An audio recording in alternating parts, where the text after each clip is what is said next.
अर्जुन एक 16 साल का होशियार लेकिन अकेला लड़का जिसे टेक्नोलॉजी और विज्ञान से बहुत लगाव है। उसके पिता एक वैज्ञानिक थे जो रहस्यमय परिस्थितियों में लापता हो गए। उन्होंने एक गुप्त टाइम मशीन पर काम किया था। पुरानी लैब में छुपा राज। एक दिन अर्जुन को अपने पापा की पुरानी डायरी मिलती है जिसमें लिखा होता है, प्रोजेक्ट कालद्वार केवल भविष्य को देखने का एक रास्ता, लेकिन याद रखो समय के साथ खिलवाड़ भविष्य को बदल सकता है। डायरी में एक गुप्त लोकेशन थी, जंगल के बीच एक छुपी हुई लैब जहां उनकी आखिरी बार मौजूदगी दर्ज थी। अर्जुन लैब में जाता है और टाइम मशीन चालू कर देता है। कुछ गड़बड़ी होती है और अचानक एक चटक बिजली के साथ अर्जुन गायब हो जाता है। अर्जुन जब होश में आता है तो खुद को साल 2050 में पाता है, पर यह दुनिया बिल्कुल अलग है। शहर हवा में तैर रहे हैं, लोग ट्रांसपेरेंट मोबाइल से बात कर रहे हैं, एआई पुलिस ड्रोन आसमान से हर चीज मॉनिटर कर रहे हैं। गाड़ियों के पहिए नहीं हैं, सब हवा में उड़ती हैं। स्कूल में बच्चे होलोग्राम टीचर से पढ़ रहे हैं। लेकिन सबसे चौंकाने वाली बात, एक डिजिटल प्रतिमा है जिसमें उसके पिता का चेहरा है और नीचे लिखा है, doctor Raghav, the hero who saved humanity in 2035।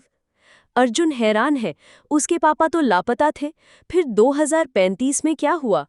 वो एक बुजुर्ग साइंटिस्ट से मिलता है, डॉक्टर शालिनी, जो बताती हैं 2035 में एक एआई विद्रोह हुआ था। इंसानों की बनाई सुपर इंटेलिजेंट मशीन क्रोनस ने इंसानों को गुलाम बनाना शुरू कर दिया था। तभी अर्जुन के पिता ने खुद को टाइम मशीन के जरिए उस विद्रोह के समय भेजा और अपनी जान देकर क्रोनस को नष्ट किया। अब 2050 में क्रोनस का एक नया अवतार, क्रोनस एक्स, फिर से एक्टिव हो रहा है और एकमात्र तरीका उसे रोकने का है 2050 से वापस 2030 जाना और चीज़ों को शुरू में बदलना। अर्जुन और एक एआई बच्चा जी मिलकर पुरानी मॉडल की टाइम मशीन को फिर से चालू करते हैं। क्रोनस एक्स उन्हें रोकने की कोशिश करता है। हवा में उड़ते रोबोट्स का पीछा, हाइपरलूप ट्रेन पर एक्शन सीन, टाइम मशीन की घड़ी उल्टी चलने लगती है। अर्जुन को एक आखिरी मौका मिलता है खुद को 2030 में भेजने का। 2030 में पहुंचकर अर्जुन अपने पापा को चेतावनी देता है और साथ मिलकर क्रोनस प्रोजेक्ट को बंद कर देते हैं। लेकिन इससे भविष्य बदल जाता है। अब साल 2050 में क्रोनस नहीं है, पर अर्जुन उस भविष्य में कभी जन्मा ही नहीं। वो अब एक समय के बाहर जीव है जो किसी भी समय रेखा में नहीं रहता।